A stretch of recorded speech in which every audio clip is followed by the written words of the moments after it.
I hope you enjoyed that introduction to live scripts. Now we are going to go back to the model, so back to neuroscience. The goal of this video is to implement this model in a live script. Now I've already written out the code for setting up the parameters and the basic skeleton of the simulation environment. And what's left for you to do is, well, it's the most fun part. You get to translate these three equations into MATLAB code. Now, if that looks a little intimidating, then don't worry, I'm going to give you a hint in a moment. But first, let me show you the plot that we are going to make out of this model. So here's the plot. You can see the blue line shows the membrane voltage potential trace over time. So the whole simulation is 500 milliseconds or half a second. Here in orange, you see the input that was given to the neuron. So we have 500 picoamps of input current, and it's only, so the current is only on between 100 milliseconds and 400 milliseconds, and the input is 0 before then and after them. So you can see that this neuron becomes depolarized, and then it emits a burst of action potentials. And it's also adaptive. It's an adaptive response because the first burst is different from the subsequent bursts. Over here, you see the model simulation parameters that cause the neuron to behave in this way. As I mentioned, all of the parameters are already set for you in the code, so you don't need to worry about memorizing all of these numbers here. Okay, so here are the equations again. Now these equations are also printed out in the live script. So again, you don't need to memorize these equations here. I certainly haven't memorized them.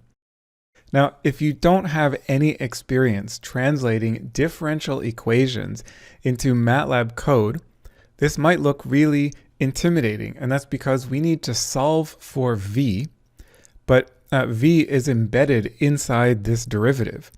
So I'm about to give you a hint that will tell you how to go about translating these two formulas into code. If you don't want the hint, if you want to try to implement this on your own, then now is the time to pause the video. Otherwise, I'm about to give you the hint. Okay, here is the hint. The hint is start by dividing both sides of the equation by c, or by tau w. So that part's easy enough, just to, we're working towards isolating v on the left-hand side. Just keep in mind that you don't want to divide c by only this term or only this term. It needs to be the entire right-hand side of this equation that gets divided by c. So be mindful of parentheses. The next thing you do is multiply both sides of the equation by dt. Now, that may seem a little strange initially because normally you think of the dt as being part of the derivative notation. But it's perfectly legal in calculus and also in code to multiply both sides by dt. And that isolates, combined with dividing out by c or tau w, that isolates dv or dw on the left-hand sides of these equations. And then the way that you implement the dv is to see that this entire expression here, so all the stuff on the right-hand side of the equation, you can see that over here as well.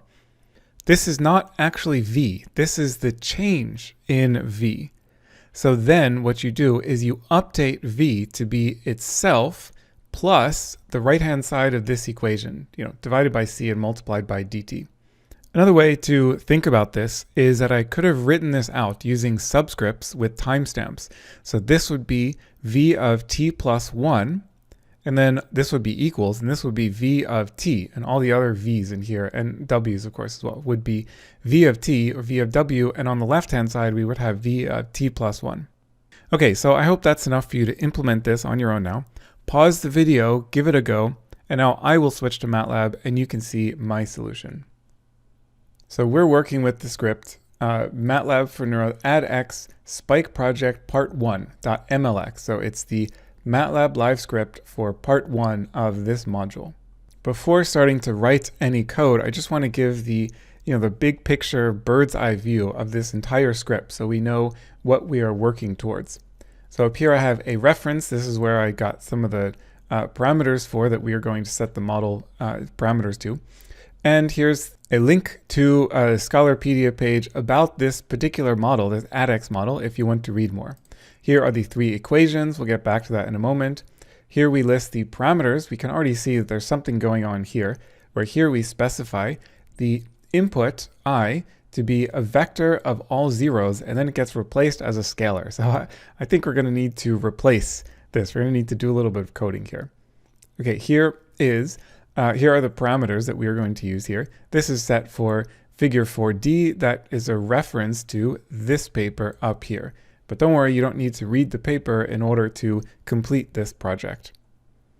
Then we get to the simulation, and this is the code that runs the main simulation. So we are initializing the membrane potential. This is the output of the simulation. And here we are initializing V and W. And here is a loop that goes over all of the time points. So we loop over time, and here's the three of the things we need to implement. So setting the input for this time point, defining V, or I should say updating V, updating W, and here is what happens if the membrane potential exceeds its threshold. Now notice here that once we redefine V here, then we update it in the variable mempoten, so membrane potential, at time t+1. So we're always updating one time point into the future at the end of this for loop over the simulation time. And that's why I have the simulation run over the length of time points -1. So we have -1, and then here we are always getting, we're always updating the membrane potential into the future. Okay, and then here is some plotting where we do the visualization. We will get back to this code later. So what we're going to need to do when we get here is basically fill in a line of code here and here. That is the MATLAB translation of these lines of equations up here. Now, it's a pretty long equation, so we don't expect to memorize this. It's a little bit tedious to have to keep scrolling up and down and scrolling up and down and so on. So instead, what I'm going to do is show you a little trick in MATLAB that will help you write code and refer back to previous parts of code at the same time. And to begin, I'm going to show you a different piece of code. This is actually the script for a function for the next video. But that part's not so relevant. I just want us to look at a MATLAB script instead of a live script. Now, if you look at the top of the scroll bar, I hope you can see this here. You can certainly see it on your own computer. At the top of the scroll bar, there's a thick gray line, and you can actually right-click on that and drag it down like this. And that opens up 2 windows, which are actually the same code file. So notice I can click up here on line 3 and type in something, and it also appears here. So this is exactly the same code file. And the advantage here is that I can scroll down and, let's say I want to start writing code on line 34 while also referring back to, something I wrote or some other piece of code on line 4. So that's pretty convenient here with the regular script. Now I'm going to close this. At the time that I'm recording this, so in MATLAB version 2020b, that option is actually not available in live scripts. It's possible it will be available in the future, but is not currently available. But there is something comparable that we can do. So I'm going to click on View, and then over here on the left in this little widget called Tiles, I'm going to select Top Bottom. And that's going to give us a similar layout, except now these are actually different scripts, right? So this is the function that we are going to work with in the next video. This is the live script that we are going to work with in the next video. So these are no longer the same script. So what I'm going to do is open up a new code file. Now this is not a script that I care about. I'm not even going to save it. I'm going to leave it as untitled, but I'm going to write out the code in here and have the formulas printed on top here. And then when I have the code here, then I will paste it back into the live script. So I'm going to start with the voltage equation, and I'm going to start not yet dealing with the C and the dt, but just translating the right-hand side of this equation into MATLAB code. Now, it's possible that you would need to scroll down to remind yourself of the variable names that I gave each of these parameters. For example, GL corresponds to GL here, but I tried to name them in a pretty sensible way. So we have minus GL times V minus EL, so that's this expression here, and then plus GL times delta t, I call this variable del t, times e to the, so exponential, and then we need to be sure about the parentheses here. So the wrong way to do it would be to say v minus vt divided by delta t. The problem with the code like this is we're actually saying v minus the quantity vt divided by delta t. We need to add another set of parentheses here to make sure that MATLAB knows that this is in the numerator, this is in the denominator, and that entire fraction goes inside the exponential. So that's what we have here. Okay, and then we have plus I in minus w. Now, I haven't actually memorized all of these variable names. I have it on my second monitor over here, which I'm hiding from you. So it's maybe a little bit of cheating, but you know, teachers are allowed to cheat. Okay, note at least that's what we tell ourselves. So notice what I've done with the spacing here. There's a little bit of MATLAB programming style that helps us read the code. So I haven't used any spaces inside the multiplication expressions. And for each of the different parts of this equation that have a plus or minus, I put spaces in there. So MATLAB doesn't actually care.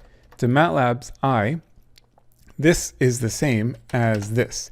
But to a human reading the code, this is a little bit easier to read. Okay, so this is the right-hand side of this expression. Now what we need to do is divide by c. And as I mentioned a moment ago in the slides, we need to make sure that we're dividing the entire expression by c and not just one of the variables. So we use parentheses here to divide everything by c, and then we multiply through by dt. So then we say dt times. So now this whole thing here is the change in voltage. So this, all the code that I've written here corresponds to dV. So now I'm going to cut this out. So I just pressed Control X on the keyboard for cut. Scroll down here until we get to the V. So here we have V equals all of this stuff. Now this is not yet correct because this is actually coding for dV and we need V. So I'm going to say V equals itself plus all of this business. And all of this is dV. This is how we update the voltage membrane potential at each time step. Now the thing is, in the model, V and W have to be updated simultaneously. But in code, we are updating them sequentially. So if I were to say W equals, W plus, it's going to be dW. We're going to write that in a moment. But essentially, dW is going to include V. Now, the problem is that I'm now updating the current value of W according to the already changed value of V. So this is like updating the present according to the future, which we can't actually do yet. So therefore, what we need to do is make sure that we are using the current value of V before it gets updated in W. Fortunately, it turns out that we already have a current value of V, and that is the membrane potential at time ti. Okay, so let's just keep that in mind as we go and translate this formula into MATLAB code. Okay, so again, I'm going to start by writing out the right-hand side here. So that is A times the quantity of V minus EL minus W. And again, this V needs to be the V from the previous time point, so that actually gets encoded in the code as mempoten of time I, like this.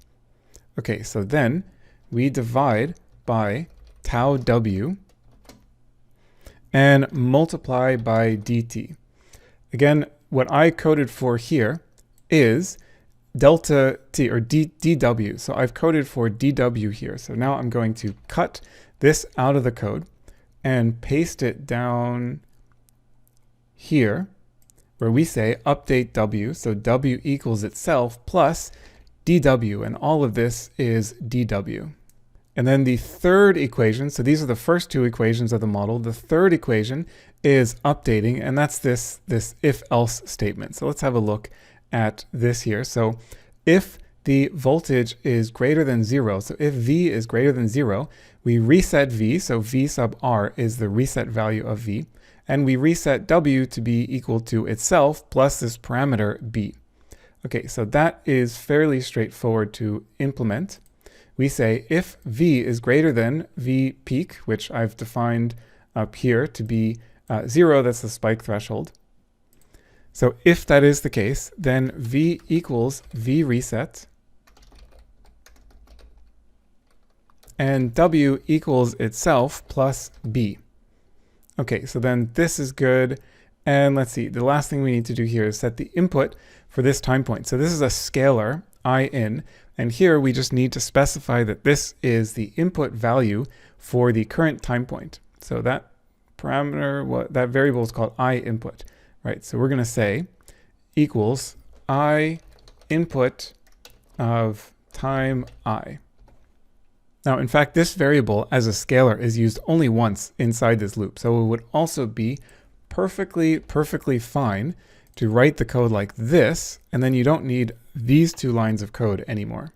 This is a little bit, it's a matter of personal preference, how exactly you want to set up your code. In this case, I opted to define the input at each time point to be a separate variable.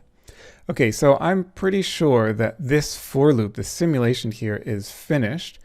The one thing that we still need to do, other than the plotting, is change the input here. So remember, the input is supposed to be 500 picoamps, but only between 100 milliseconds and 400 milliseconds.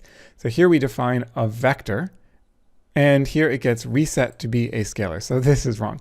So what we need to do is say that the input between time 100 and time 400 is equal to 500.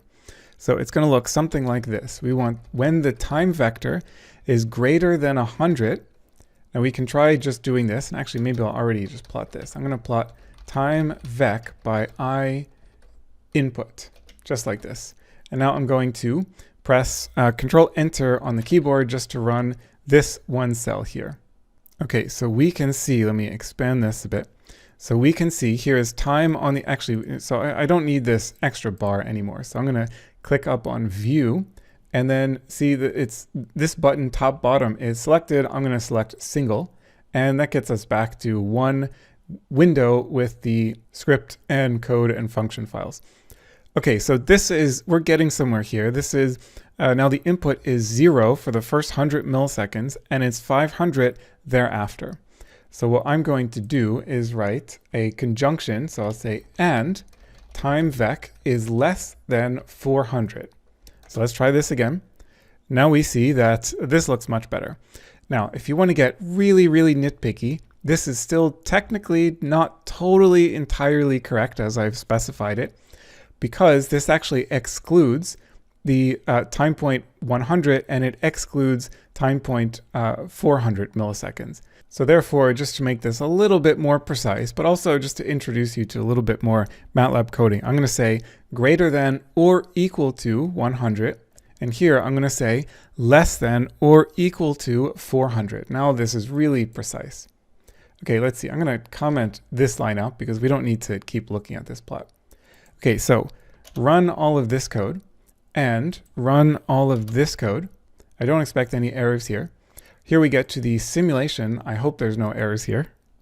So I'm going to run all of this code, and we do get an error, but this turned out well actually, because this allows you to see MATLAB's suggested fix. So undefined function or variable tau little w, and MATLAB says, did you actually mean to write it with a capital W? And in fact, yes, I did. So I'm going to click on fix, and notice that MATLAB just changed this tau w for me. Okay, so now let's run this code again. And this is good. We don't get any errors or warning messages. So let's go to the plot. So we want to visualize the membrane potential over time.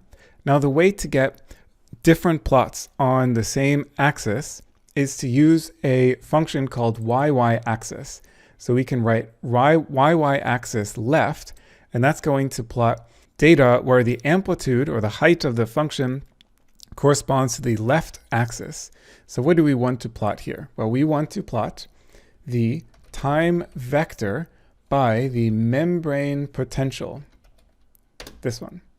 Okay, so that's that, and then visualize the input. So that's going to be on the right-hand side. Okay, so let's run this code and see what we get.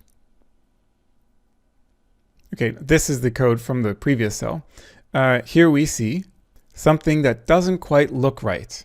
In fact, we get two plots here, which is not what we expected. In fact, what we're missing is y-axis right over here. So we need to write y-axis right. And let's see how this looks. Now I run this again. So this is looking a little bit better. We still need a y-axis label on the left over here. So I will write y label. This is the membrane voltage, and it's in microvolts like this. So notice I write y-axis left, and then everything I write after that concerns the left axis. And then I type y-axis right, and everything I write after that concerns the right axis. So you can see I've changed the y-axis limit, but that only changed the y-axis limit on the right. It didn't change the y-axis limit on the left. And I'm also going to write CLF to clear the figure. This clears the figure. All right, so this looks good. Just the last thing I want to mention here in this video is this option box off. If we comment this out and run it again, then you see that there is a bounding box on the top.